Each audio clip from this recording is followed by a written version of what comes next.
Зөгнөлт миний сувг тавтай морил лайк, subscribe дарж сайхан сэтгэл үлдээж намайг дэмжсэн та бүхэндээ чин сэтгэлээсээ баярлалаа. 5 сарын жинлүүрийн ордны астрологийн зурхайг нар сар мандал дурдороо сонсоорой. За 5 сарын 1-ээс 6 сарын 7-ны хүртэл сугар гараг маань жинлүүрийн ордны 7 дугаар гэртээр байрлаж байгаа. За энэ нь холбоо, харилцаа, түншлэл, гэр бүл, найз нөхөд гэд бусадтай харилцаан дээр нөлөөлөл үзүүлэх болно. За энэ үеэр ганц би жинлүүрийн ордныхны хувьд хүнтэй танилцах, болзоонд явах, осуудын маань хувьд гэрлэлтэд батлуулах, хурим найр хийх, ажил мэргэжлийн хувьд түншүүдтэйгээ чухал гэрээ хэлцээр хийх, зарим нэг нь шинээр хамтын амьдрал зохиох, зарим нэг нь орон байр машин тэрэг худалдаж авах, худалдан борлуулах, зарим нэг нь чухал гэрээнд гарын үсэг зурах. Цаашлаа 5 сарын 4-өөс дэлхийн ван гараг маань буцаг хөдөлгөөнд орж байгаа. За жинлүүрийн ордны 5 дахь гэрдээр ертөнцийг үзэх үзэл, хувь хүний өөрийн үнэлэх үнэлэмж, бусдыг хайрлах, өөрийгөө илүүтэйгээр таньж мэдэх, юу хүсэж байгаагаа ойлгох. За зарим тохиолдолд хайрын гурвалжинд орсон нэгэн өөрийгөө илүүтэйгээр хайрлаж энэхүү үйл явдлаас өөрийгөө татаж гаргах ч гэдэг юм уу. Ямар ч байсан хувь хүний өөрийнхөө үзлийг илүү их ойлгож мэдрэх тийм үе байх болно. 5 сарын 4-өөс 10 сарын 14-ний хооронд энэ бүх таны сэтгэл зүйдээр маш их нөлөөлөл үзүүлэхээр харагдаж байна. Сэтгэл ханамж, таашаал, хайр дурлалын харилцаан дээр нэлээдгүй том өөрчлөлтүүд энэ үеэр гарах болно. За цаашлаа 5 сарын 10-наас бууд гараг өхрийн ордод таны санхүүгийн 8 дугаар гэртээр байршиж байна. За бууд гараг энэ үеэр 5 сарын 27-ны хүртэл энд байрлан. За тэгэхээр орлого ашиг, мөнгө төгрөгтэй холбоотой асуудлууд өөрчлөгдөж эхэлнэ.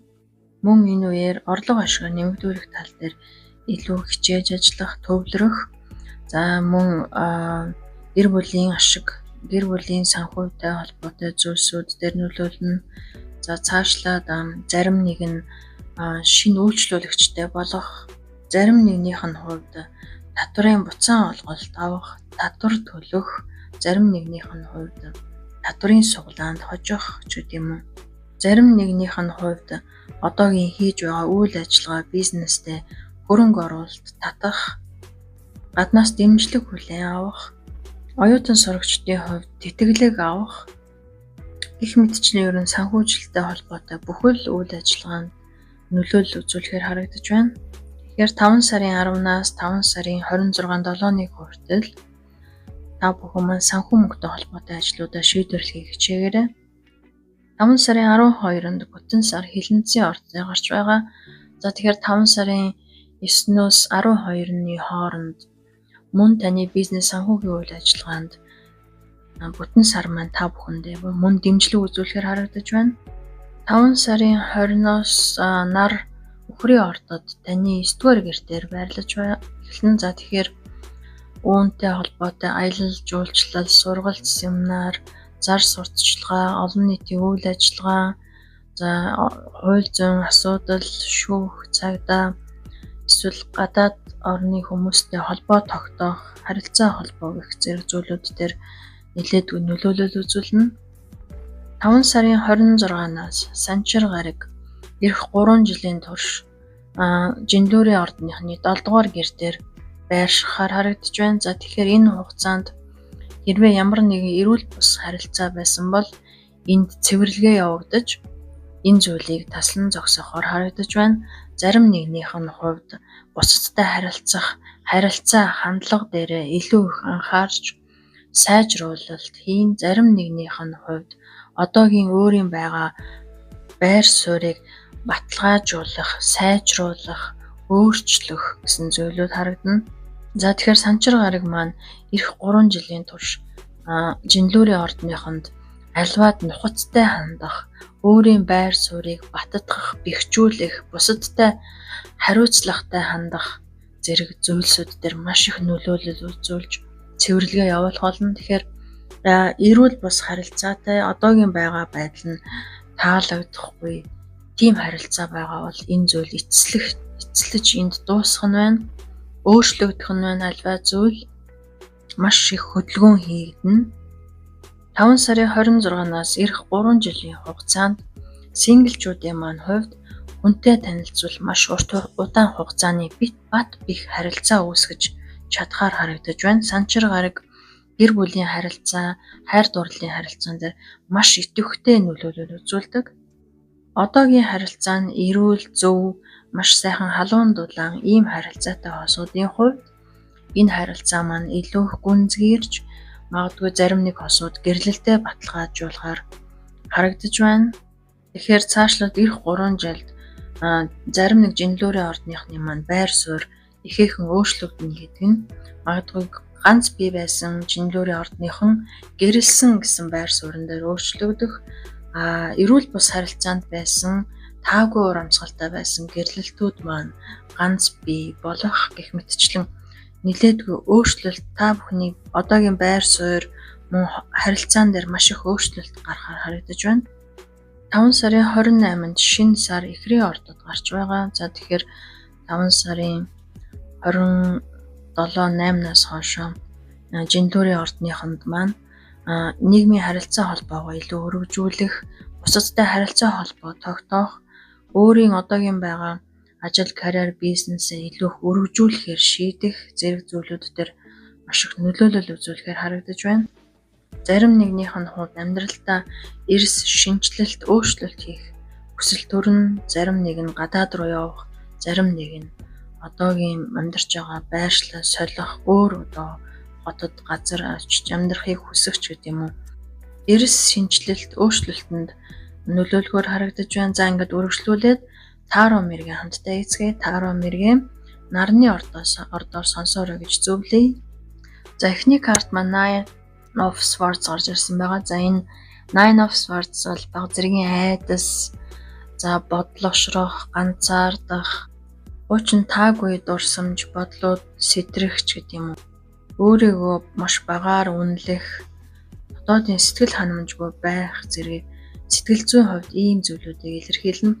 Энд дээр мөн Hermit гарч ирсэн байгаа нь ганцаараа байх, амар амгалан мэдрэх, сэтгэл санаагаа тайвшруулах, дотоод хүнтэйгээ ярилцах, өөрийнхөө оюун бодол, ухамсараа цэвэрлэх, сайжруулах, эдгэх, өөрийгөө хэд шүүмжлэх, өөрийгөө багаар үнэлэх, айх зэрэг зүйлсүүдээс ангижрах, өөрийн сэтгэл зүгээ илүү сайжруулах, удирдах хэрэгтэй гэдгийг зөвлөж байна. За цаашлаад ажил, карьерийн хувьд Knight of Swords гарч ирсэн байгаа.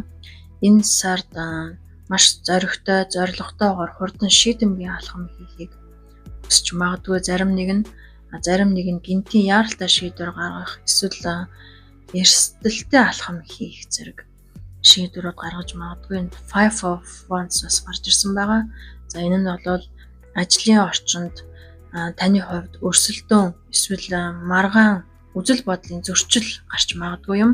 Emperor гарч ирсэн нь аливаа асуудалд маш нухацтай, шийдэмгий, зоригтой, төвийг сагсан байр суурьтай, зөв үзэл бодлоор шийдвэрлэхийг хичээгээрэй гэж зөвлөж байна.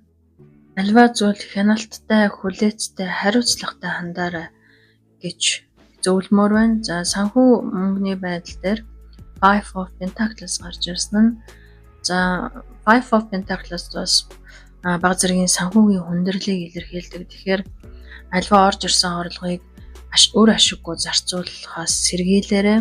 Гэхдээ Ace of Pentacles гарч ирсэн нь шинэ ашиг орлого олох, шинэ санхүү мөнгөний их үүсвэртэй болох, за нэмэлт ажил орлоготой болох, шинэ ажлын санал орж ирэх гэх зэрэг санхүүгийн шинэ боломж гарч ирэхийг харуулж байна. Мөн Ten of Pentacles гарч ирсэн байгаа. Магадгүй энэ сард зарим нэг жинлүүрийн ордныхны хувьд урт хугацааны бат бүх санхүүгийн суурь тавигдах боломжтой. Зарим нэгнийх нь хувьд өв хөрөнгө өвлөн авах эсвэл өнөөдрийг хүртэл таны шаргуу хөдөлмөрсний үр дүн хөөцөлдөж байсан зээлээ авах ч гэдэг юм уу. Ямар ч байсан хөөцөлдөж байсан санхүү мөнгөтэй холбоотой зүйлсүүд бүтэмжтэй байхаар харагдаж байна. Тэгэхээр энэ сард жинлүүрийн ордныхны хувьд миний мэргээр бол ямар нэгэн санхүүгийн төр зүрийн хомсдол үүсч магадгүй учраас та бүхэн маань үр ашиггүй гинтийн зарлаг гарах байхыг хичээгээрэй. Гэсэн хэдий ч та бүхэн маань тууштай хичээж зүтгэж чадвал ашиг орлого нэлээдгүй орж ирэхээр харагдаж байна шүү. За үргэлжлүүлээд гэр бүл хайр дурлалын харилцааг харъя. Ten of Cups бол аз жаргалтай гэр бүлийг илэрхийлдэг. Тэгэхээр 5 сард миний харж байгаагаар жинлүүрийн ордныхан маань алуун дулаан гэр бүлийн сайн сайхан харилцаа харагдаж байна. За эв нэгдэл, халуун дулаан, орчин бие бинийгээ халамжлах, хайрлах ийм сайхан гэр бүлийн халуун дулаан үр амьсгал харагдаж байна. Hermit гарч ирсэн нь зарим үед магадгүй та ганцаардах эсвэл өөрийнхөө дотоод хүнтэйгээ ярилцах, зөвхөн өөртөө цаг гаргах, альва зүйлийг эргэцүүлэх тийм мөчүүд бас нэлээдгүй 5 сард гарч ирэх байх. Мөн та өөртөө төвчээртэй байх, за гүн бодолд автаж альва зүйлийг эргэцүүлэн тунгаах, ёслол хийх ийм цаг өөртөө гаргаарай гэж зөвлөж байгаа юм. Emperor гарч ирсэн нь харилцаанд маш тогтвортой, тэнцвэртэй, хариуцлагатай байгаарай гэдгийг бас зөвлөж байна. Тэгэхээр гэр бүлийн харилцаан дээр хариуцлага тэгш байх, бие бинийгээ ойлгох, ярилцах гэсэн зүйлүүд дээр анхаарч хайртай дотны хүмүүстэй энэ сард харангүй хайр халамжаа үзүүлээрэй. За ингээд дараагийн дугаар хүртэл түр баяртай.